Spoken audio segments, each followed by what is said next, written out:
긴 연휴 명절을 보내고 오늘도 주님의 전에 예배 드리는 중심을 갖고 교회에 나와 앉아서 찬송하고 기도하고 말씀을 준비하고 찬양을 들으면서 하나님에 대한 소망, 하나님에 대한 간절함, 하나님을 만나고자 하는 열정이 적극적으로 우리에게 있을 때 영안이 열리고 우리를 어둡게 하는 사단의 세력도 물러가고 이 시간에 성령님께서 우리 중에 역사하심으로 과연 새 생명을 소유한 자로서 새로운 신분을 가진 자로서의 삶과 은혜의 결단과 앞날의 소망이 분명해질 수 있기를 주님의 이름으로 축복합니다. 할렐루야. 지난주에 기도는 영적 과학이다.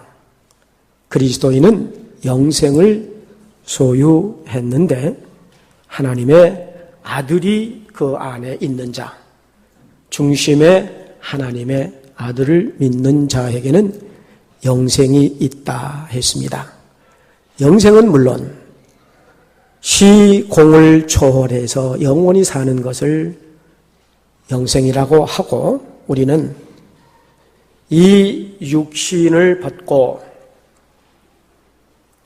인간이 이 땅에서 겪는 모든 것과는 차원이 다른 부활하신 예수님의 모습과 같은 그런 모습으로 변화돼서 주님과 함께 하나님의 나라에서 영원히 산다. 이것이 영생입니다. 그런데 그때만 아니라 지금 현재 영생이 있다.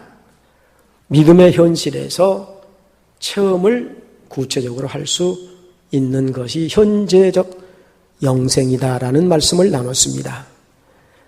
이와 같은 영생이 우리 삶 속에, 현실 속에 지속적으로 이어지려면 하나님을 알고 하나님과 관계가 지속되어야 된다. 이것은 요한복음 15장 포도나무 비유에서 예수님이 포도나무요 우리는 가지라 하나님은 농부라. 그래서 가지가 열매를 맺어야 된다. 열매 없으면 농부이신 하나님이 가지를 잘라버린다. 그러면 무익하게 된다. 그래서 너희가 내 안에 내가 너희 안에 더불어 산다 말씀하시면서 너희가 내 안에 있고 내 말이 너희 안에 거하면 무엇이든지 원하는 대로 구하면 이루리라. 그래서 우리는 기도하며 이 기도는 지금 현대 과학을 초월하는 영적 과학이다라고 했습니다. 이와 같은 영생을 누리는 삶은 결국 기도 응답을 체험하고 나아가서 간증하는 삶을 사는 것이 영생을 소유한 자, 이 땅에서 제한적이지만 현재적 영생을 누릴 수 있고 영원한 영생을 소망 중에 바라보면서 산다. 이것이 지난주의 말씀이었습니다.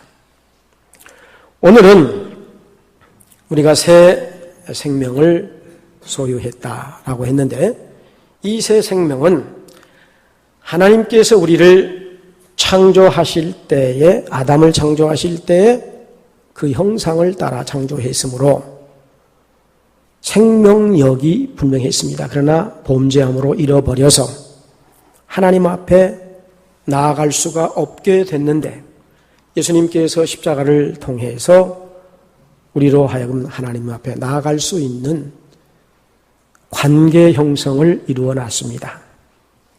이 훈련이 교회 안에서 이루어지게 된 것입니다.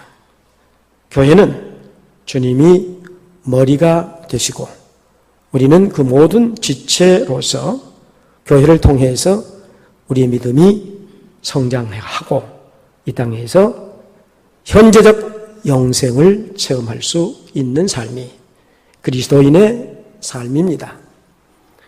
주님은 이와 같은 일을 만들어 놓으시고 길과 진리와 생명이 되신다. 나로 말미암지 않고는 아버지께로 올 자가 없다.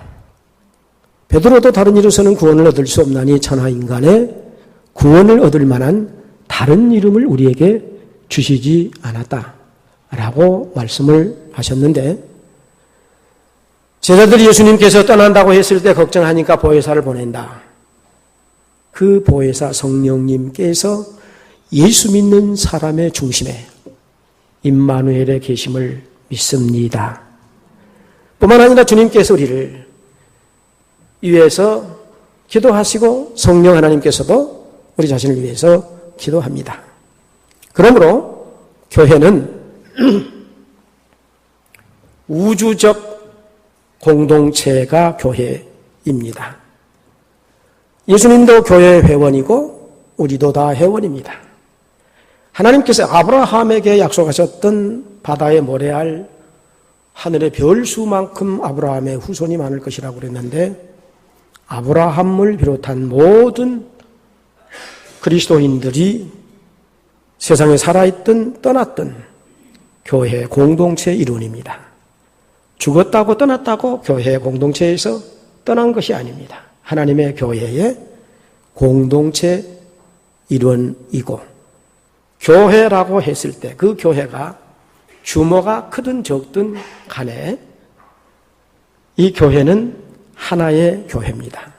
물론 세상의 교회라고 하는 이름이 많이 있지만 이 교회가 하나님과 바른 관계에 있느냐 아니면 하나님과 떠나 있느냐라고 하는 차이는 세상에서도 우리가 대략 이런저런 기준을 가지고 평가할 수도 있지만 결과적으로는 주님이 오셔서 심판하실 때 알곡이냐 죽정이냐 양이냐 염소냐 라고 하는 것을 구분할 때가 온다라고 하는 것입니다.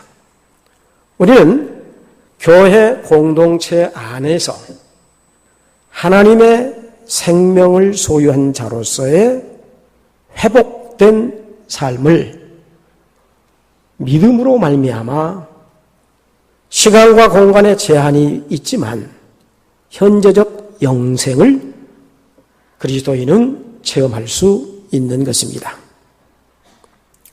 이것이 교회 안에서 철저하게 훈련되어질 때 가능합니다. 오늘 교회에 나와서 예배를 드리는 여러분, 아마도 나는 이 정도 예수 믿으면 잘 믿는다. 그렇게 자위할 수 있는 분이 있을지 모르지만 대부분 우리는 갈급합니다. 어떻게 하면 잘 믿을까? 어떻게 하면 좀 더 내 신앙이 능력 있는 신앙인이 될까라고 하는 간절함이 있습니다. 예수님을 믿을 때 마음이 기쁘고 평안하고 참 신나는 삶이다. 이게 정말 사람다운 삶이겠구나 했지만 오랜 세월을 지나오는 동안에 채워지지 않는 내 마음, 기도해도 찬송 불러도 말씀을 듣고 묵상을 하고 체험을 하고 은사를 체험했는데도 그때는 참 주님 아니면 못 살겠다 그렇게 결단을 했는데도 세상을 살아가는 동안에 왜 이렇게 돼버렸을까? 라고 하는 고민, 염려, 근심이 있습니다. 이건 우리로 하여금 깨어나라. 어서 속히 주님과 함께하라. 이런 말씀입니다. 여러분, 예수 믿는 목적이 복받기 위해서, 병 고치기 위해서, 잘 살기 위해서, 평안하기 위해서, 병 낫기 위해서 예수 믿는다라고 하는 것은 목적에서 조금 빗나갔습니다. 다 그런 게 포함이 됩니다. 예수 믿으면 잘 살게 되고 평안하게 되고 치유되고 다 있습니다. 그러나 근본적으로는 오늘 본문에서 보듯이 하나님과 관계 회복입니다. 이 관계 회복은 우리 스스로 아무리 노력해도 부족합니다. 항상 교회 공동체 속에서 훈련하면서 찬송하고 예배하고 섬기고 헌신하고 나누면서 형제를 위로하고 축하하고 서로 함께 하면서 이게 확인되어지고 성장되어질 수 있는 것입니다. 교회 공동체가 그래서 중요하고 우리 신앙이 언제 내리막길을 걷느냐? 예배가 점점 소홀하게 될 때 그렇습니다. 지난 주간에 결석자들을 신방을 했을 때 그동안에 왜 이렇게 안 보였습니까? 하니까 아주 못 나올 수밖에 없는 이유를 다 얘기해요. 뭐 어디 가니라고, 이사하니라고, 뭐더니라고. 타당성이 있고 그렇겠구나 라고 인간으로서 긍정이 되지만 관계가 분명하면 그런 일들 뒤로 하고 먼저 교회에 나와서 예배드렸으면 좋겠다라고 하는 것이고, 오늘 보니까 이번 주에는 꼭 나오겠습니다 그렇게 약속을 했는데 그 얼굴들이 다 안 보여요. 그래서 하나님 앞에 약속도 참 잘 안 지켜주구나 그랬는데 문제는 이게 우리 믿음이 하나님과 관계 속에 있어야 됩니다. 예수님이 교회 머리가 되시고 교회 컨트롤 타워가 잘 움직일 때 교회가 일사불란하게 잘 움직이게 될 수 있는 것입니다. 자, 교회가 이루어지기까지 부활신앙을 기반으로 해서 우리는 항상 예수님의 십자가를 바라보고 우리 몫에 주어진 십자가를 지고 가야 됩니다. 이 모습은 예수님께서 사단의 머리를 깨는, 예수님이 십자가에서 우리 죄를 대속하시는 그 순간에 우리를 지배하는 사단의 머리가 부셔져 버리는 그런 모습을 연출시킨 것입니다. 이 결과는 우리로 하여금 의의 옷, 새 생명을 소유한 신분이 이루어지는, 탕자가 돌아와서 신발을 갈아 신고 가락지를 키우고 새 옷을 입듯이 우리는 이런 은혜를 누리게 됐습니다. 그리고 지속적으로 주님의 품 안에서 어린아이가 평안하듯이 성령님의 인도함을 받아서 이렇게 살아가는 것이 교회 생활이고 믿음의 생활인 것입니다. 우리는 새 생명을 소유했습니다. 그런데 우리 눈에 잘 보여야 됩니다. 이 모습은 바울이, 오늘 본문을 기록한 바울이 바울 되기 전에 사울 때 예수님을 만난 적은 물론 없습니다. 그런데 모든 정보를 통해서 예수님은 이단자다, 죽여 마땅한 자다, 그런 거로 예수님을 따르는 이들도 죽여야 된다 해서 스데반을 순교하게 하는데 일조를 하고 이제는 대제사장들에게 허락을 받아가지고 누구든지 예수님을 따르는 자들은 가차없이 잡아다가 가두고 죽여도 좋다, 이런 공문을 가지고 내려가다가 다메섹에서 예수님을 만나서 이후 바울로 변화가 됩니다만 지금 이 모습은 예수 믿는 사람들을 끌어잡아 들이는 모습입니다. 그러나 그가 예수님을 몰랐기 때문에 그랬는데 다메섹 도상에서 강한 빛에 의해서 예수님, 부활하신 예수님을 만납니다. 너 왜 날 핍박하냐? 언제요? 나를 따르는 자들을 핍박하는 것이 곧 내게 한 것이다 라고 해서 바울이 이때부터서 달라지는 모습입니다. 아시는 것처럼 2000년 전 이스라엘이라고 하는 나라에서 바울은 인간적 측면에서 보면 완벽한 자입니다. 그 시대에 흔하지 않는 유력한 학자요 신앙인이었습니다. 더구나 자아가 강해서 자기 의식이 분명한 사람이고 그 시대에 가장 우수해서 완전한 사람이라고 스스로 생각을 했습니다. 사도행전 22장 25절에서는 그가 로마 시민권을 가졌다고도 얘기합니다. 그러니까 언제나 특별한 의식 속에서 살아가는 사울이었습니다. 난지 8일 만에 할례를 받았다. 이스라엘 민족 중에 가장 우수하다고 하는 왕족이라고 하는 베냐민 지파 사람이고 히브리인 중에 히브리인이며 율법으로는 바리새파 사람이고 열성은 교회를 핍박하는데 앞장섰던 사람. 의로 볼 때는 흠이 없는 자다.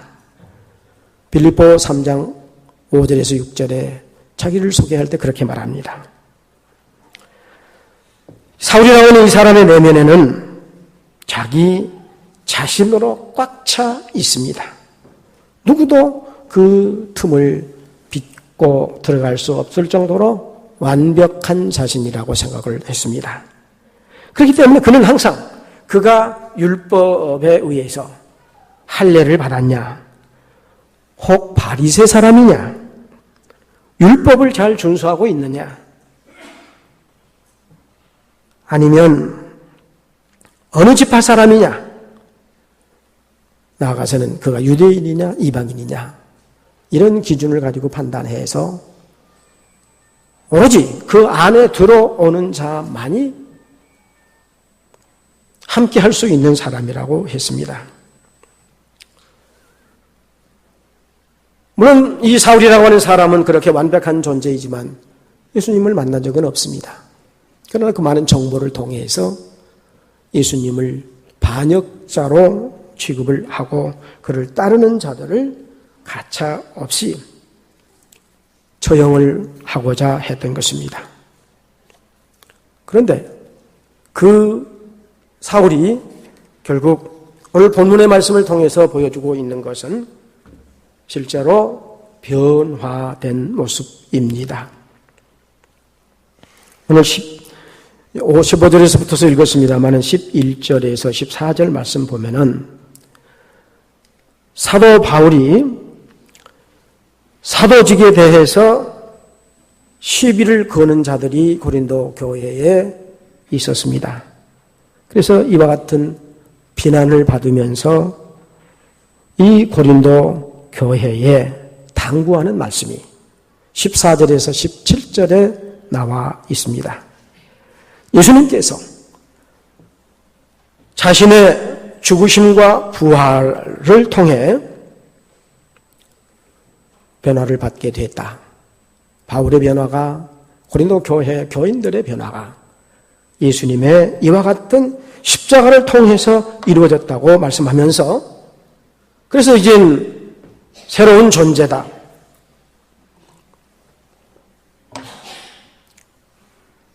바울은 완벽하게 이전에 예수님을 수용할 수 없을 때에는 거역했으나 이제는 그 모든 것을 배설물로 여기고 오로지 그리스도의 복음을 증거하는 데 일생을 바쳤습니다.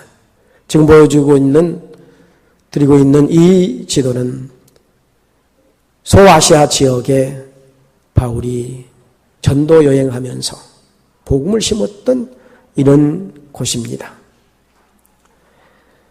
그래서 17절에 이제 우리는 새로운 피조물이다. 새 생명으로 탄생되다. 라고 하는 것을 말씀하면서 그런 눈으로 보라. 그리스도도 그렇게 보고 세상도 그런 눈으로 보라. 세상에 있는 그리스도인들도 그렇게 보라. 이런 말씀을 하신 것입니다. 18절에서 21절까지 오늘 본문의 말씀에서는 우리를 하나님과 화목하게 하기를 원하시는 하나님으로부터서 우리에게 주어진 화목의 직분이 있다. 여기 나와 있는 것처럼 마음과 뜻과 목숨을 다해서 하나님 사랑하고 이웃 사랑하라, 이런 말과 같은 겁니다. 하나님과 관계 회복이 이루어져서 이것을 자신이 누리고 이웃에게 이거 증거하라, 알려주라. 하나님과 다 떨어진 자는 멸망한 자니까 이들을 영생을 얻도록 이어주는 일, 이게 화목이라고 하는 것입니다. 특별히 11절에서 오늘 읽지 않았지만 그 본문을 보면은 주의 두려우심을 안다 그랬습니다. 완벽하신 하나님께서 모든 행실을 심판하신다는 말씀입니다. 그걸 알기 때문에 모든 사람이 하나님을 두려워하고 그 앞에서 모든 행실을 바르게 해야 된다라는 말씀입니다. 왜? 하나님이 함께 하시기 때문이라는 겁니다. 12절에 자천한다는 말씀이 있습니다. 이 말은 사도임을 소개하는 내용의 말씀인데, 사도 바울이 고린도 교회 일부 교인들이 바울은 12사도 중에 속한 사람이 아니니까 바른 사도가 아니다 라고 시비를 했던 것입니다. 그러니까 바울이 내가 자천한다. 그 말은 내 직분에 대해서 분명하게 내가 얘기한다. 이런 얘기고, 13절에 신앙이라고 하는 것이 뭐냐? 내가 고린도 교회를 개척할 때에 하나님의 그 황홀한 역사를 경험했다. 특별 계시도 받았다.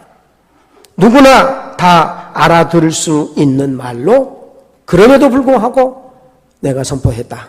이 말은 내가 하나님의 나라 3층천을 다 경험했지만 내가 여러분들이 알아들을 수 있는 말로 설교하고 설명을 했다. 이런 말이 13절에 나와 있는 것입니다.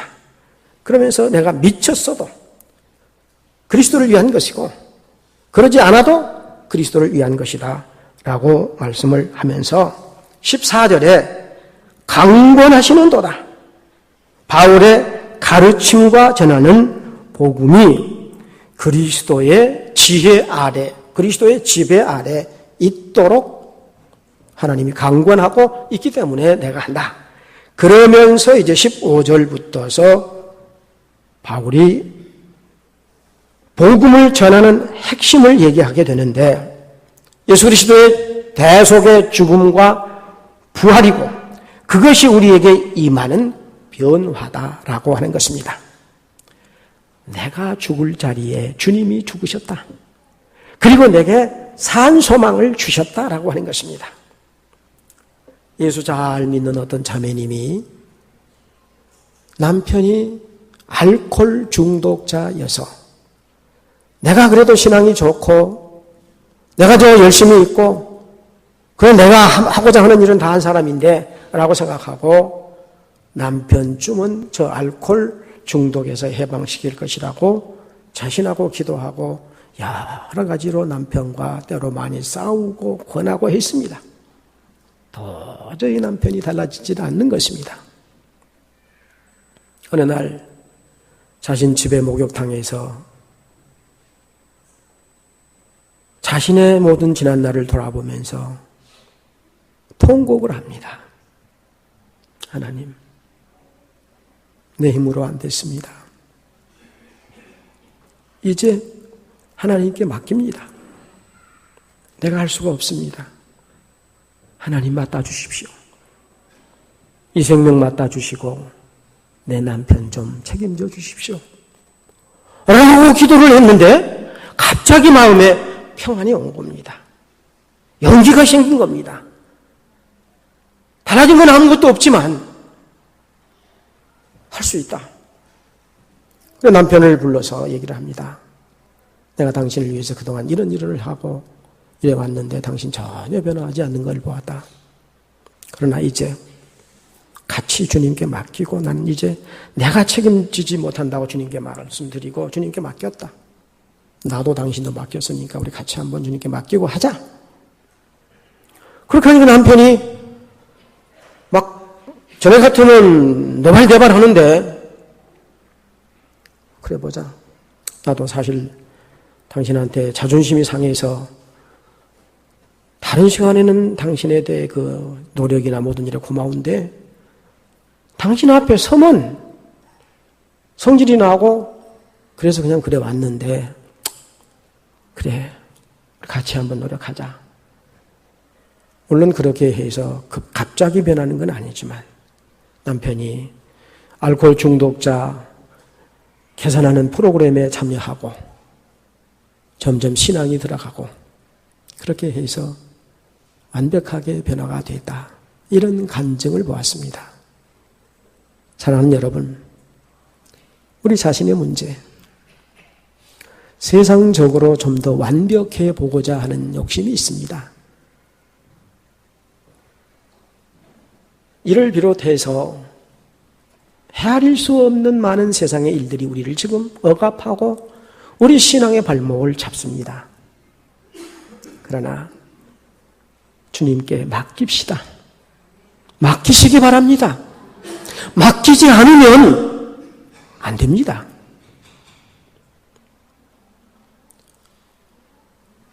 우리 자식들 마음대로 되나요? 제 자식들이 지금 여기 기도합니다만 부모 말을 안 들어요. 나도 내 마음을 몰라요. 이거 변화 안 돼요. 그러나 주님은 우리를 변화시켜 놨습니다. 바울이 그걸 우리에게 보여주고 있는 것입니다. 오늘 말씀 중심은 그리스도 안에서 새로 태어난 피조물이다라고 말씀하는데 이 말에 새롭다라고 하는 말에 헬라 말에 두 가지 쓰임이 있습니다. 하나는 레오스라고 표현을 하는데 이것은 시간에 따라서 외형적 변화를 의미한 것입니다. 시간의 새로움을 통해서 직장에 새롭게 들어간다든지 아니면 무슨 성형을 해서 모습이 새로워진다든지 헤어스타일만 좀 이렇게 바꾸어도 새로워지는 이런 의미를 포함하고 있다라고 하는 것이고 또 하나는 카이오스라고 하는 표현을 쓰는데 내면의 변화를 의미한 것입니다. 내면의 변화라고 하는 것은 질적인 새로워짐, 이것은 마음의 변화요. 더 나아가서는 양심의 변화를 의미하고 이것은 화인 맞은 양심이 예수 그리스도의 보혈의 공로로 예수로 나의 구주 삼고 성령과 피로 거듭나니 이 세상에서 내 영혼이 하늘의 영광을 누리로다. 할렐루야, 할렐루야, 할렐루야. 우리가 새로워지는 것은 여기에 아멘 하는 일밖에 다른 것 더 우선하거나 더 빠르거나 더 유익한 없습니다. 그래서 하나님의 모든 약속은 얼마든지 예수 그리스도 안에서 예가 된다고 말씀했고 아멘 아멘 하나님께 영광 돌린다 그랬습니다. 이 새롭다고 하는 것, 겉과 속, 내면과 겉이 동시에 달라진다라고 하는 것입니다. 그러므로 오늘 17절에 예수 안에서 새로운 피조물이다라고 하는 것입니다. 우리가 부모로부터서 유전자를 받았듯이 예수님에 의해서 잃어버렸던 하나님의 생명력인 유전자가 우리에게 임하였음을 믿으시기 바랍니다. 그래서 그리스도 안에 있으면 새로운 피조물이라고 오늘 17절에 말씀을 하고 있는 것입니다. 새로운 사람이 될 수 있는 단서는 예수 그리스도를 통해서입니다. 물론 이것은 그리스도를 믿고 그에게 항복한다고 하는 뜻이 있습니다. 전쟁에서 패한 자가 무장해제하고 승자 앞에서 살려주십시오. 그러려면 다 내려놓고 오직 살려만 주세요. 라고 하는 결단. 지금까지 내가 노력도 해봤고 세상 것을 취해보기도 했고 방법 따라보기도 했는데 안 됐습니다. 주님, 나의 주님, 이 생명 책임져 주십시오. 라고 결단하는 것이 우리의 신앙인의 자세요. 그리스도로부터서 이제 우리는 용납돼서 하나님과 연합된 자입니다. 중요한 것은 우리가 우리의 힘으로 되는 것이 아닙니다. 다 같이 하나님의 힘으로 됩니다. 하나님의 능력으로 됩니다. 내가 하려고 하기 때문에 내 방법으로 하려고 하기 때문에 예배도 빠져보고 바쁜 일도 해보고 그러는데요. 주님이 하신다. 주님의 능력으로 하신다. 여러분, 지금 우리 이 가까운 병원에 우리 성도의 가족 중에 두 분이 연세 많으신 분이 입원해 계십니다. 한 분은 80대 중반에 멋지게 생긴 남성입니다. 우리 교인의 남편인데 왼쪽 다리 무릎 아래를 절단했어요. 제가 신방을 가니까 이걸 들어 보여주면서 목사님, 인생 참 허무합니다. 눈물을 쭉 흐르면서 정말 모습이 좋은 모습으로 멋진 남성입니다. 연세가 그렇게 들어도 어떻게 그렇게 멋지게 보이는데 그 다리 절단된 다리를 보여주면서 목사님, 인생 참 허무합니다. 주님밖에 없습니다. 주님밖에 없습니다. 그래서 제가 비록 이 땅에서 이런 고통을 겪지만 주님 영접하면 주의 나라에서 영원한 이 절단된 다리도 회복하고 영생을 얻습니다. 주님 영접합시다. 한참 있다가 제가 고민해 보겠습니다. 그 가족이 병상 세례를 원하기 때문에 갔는데 그 결단을 기다리게 되겠습니다. 기도하시기 바랍니다. 또 한 분은 우리 권사님의 아버님이신데 병원에서 더 이상 더 할 방법이 없습니다. 가정으로 모셨으면 좋겠습니다. 그런 연세에 있으신 분인데 제가 지난번에 처음에 신방을 갔었을 때 내가 왜 예수님을 인자 믿었는가 모르겠다고, 그러나 지금 믿었으나 내게 기쁨이 있다고 그렇게 하신 분입니다. 어제도 갔더니 내가 예수 믿은 지 3개월 됐습니다. 내가 왜 늦게 믿었는지 참으로 후회스럽습니다. 내 살 날이 얼마 남지 않은 것 같은데 남은 시간 동안 예수님 잘 믿겠습니다. 사랑하는 여러분, 중요합니다. 내 능력이 아니고 하나님의 능력으로 된 것입니다. 그러므로 내가 예수님 안에서 새롭게 됐다고 하는 것을 보시기 바랍니다. 그리고 다른 사람도 그렇게 보시기 바랍니다. 옆에 사람 보시고 이분 새로워졌네. 마음속에 한번 해보세요. 그러려면 내가 새롭다는 확신이 있어야 돼요. 그리고 두 번째로는 새롭게 살게 된 나를 보아야 한다. 그것을 위해서 16절 말씀을 보면 이제부터 육신을 따라 그리스도도 그렇게 안 보고 사람도 그렇게 보지 말라 그 말이에요. 예수님 안에서 새롭게 된 자로 보라. 그리스도도 그렇게 보고 그리스도를 믿는 사람들도 그렇게 보고 살라. 새로운 피조물의 본질은 하나님과 화목하는 것이다. 내가 갑자기 다른 사람이 된다 그게 아니고 하나님 만나서 이제는 하나님 손 잡았다 그 말이에요. 하나님의 능력으로 사랑한다 그 말 아닙니까? 새로운 피조물의 본질이라고 하는 건 바로 그렇고 이 피조물로서의 지킬 도리는 화목해 하는 직분을 감당하는 것입니다. 그 명령이거든요. 여기 보십시오. 그리스도의 사랑이 그리스도의 마음이 나의 마음, 그리스도의 사랑이 나의 사랑, 그리스도의 능력이 나의 능력. 항상 기뻐하라, 쉬지 말고 기도하라, 범사에 감사하라.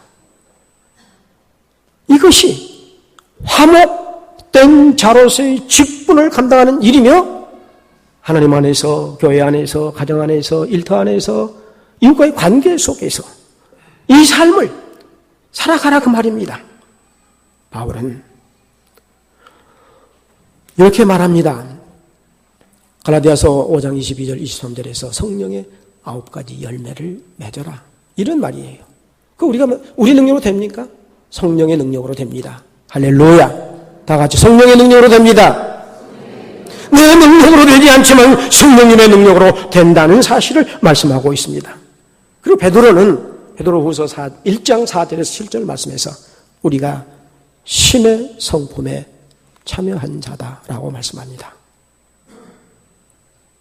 그런 자신을 확신하시기 바랍니다. 그런 이웃을 보시기 바랍니다. 내 옆에 계시는 우리 모두가 신의 성품에 참여한 자로 그리고 성령의 열매를 맺는 사람으로 보실 수 있기를 바랍니다. 우리는 새롭게 됐다고 하는 것은 하나님의 평화 또는 평강이 임했다는 것인데 이게 샬롬입니다. 이것은 하나님과 나와 관계의 평화요. 이것은 내가 죽을 때까지 세상에 종말이 올 때까지 유지됩니다. 믿으시기 바랍니다. 내가 죽을 때까지 이 세상 종말이 올 때까지 이 평화는 샬롬은 진행되는 것이고 더 나아가서는 이것은 절대적입니다. 바꿀 것이 없습니다. 무엇도 바꿀 수가 없습니다. 그래서 로마서 8장 38절 9절에서 어떤 피조물도 이 관계를 끊을 수가 없다고 말씀했습니다. 이제 우리는 이 화목에 된 직분을 잘 지켜가실 수 있기를 바랍니다. 그리스도로 말미암아 화목해 됐으므로 모든 것이 하나님께로부터 났고 그리스도로 말미암아 우리에게 화목의 직분을 자격을 직분을 주셨으니 그리스도 안에서 하나님의 의가 되게 하셨음을 믿으시기 바랍니다. 할렐루야. 에베소서 1장 17절에서 9절까지 같이 한번 읽겠습니다. 우리 주 예수 그리스도의 하나님 영광의 아버지께서 지혜와 계시의 영을 너희에게 주사 하나님을 알게 하시고 너희 마음의 눈을 밝히사 그의 부르심의 소망이 무엇이며 성도 안에서 그 기업의 영광의 풍성함이 무엇이며 그의 힘의 위력으로 역사하심을 따라 믿는 우리에게 베푸신 능력의 지극히 크심이 어떠한 것을 너희로 알게 하시기를 원하노라. 아멘. 사랑하는 여러분, 저와 여러분이 한없이 연약하고 부족한 존재입니다. 그러나 여기 말씀에서 지혜와 계시의 영을 너희에게 주셔서 하나님을 알게 하셨다고 말씀합니다. 이제 마음의 눈을 밝히사 바울이 자기 것으로 들어찼을 때는 예수님 몰랐으나 그것 다 버릴 수 있도록 눈 떠서 복음의 사람이 됐습니다. 그 영광의 풍성함이 힘의 위력으로 그의 힘의 위력, 그리스도의 위력, 성령 하나님의 위력, 성부 하나님의 위력으로 우리 중에 역사하심을 따라 믿는 모든 우리에게 이와 같은 능력이 베풀어져 있으므로 지극히 크다는 것입니다. 그걸 알고 이제 너희가 화목직분을 감당하라. 이 말씀 받고 세상 속에 나아가 화목을 이루어가는 믿음의 용사들 될 수 있기를 주님의 이름으로 축복합니다.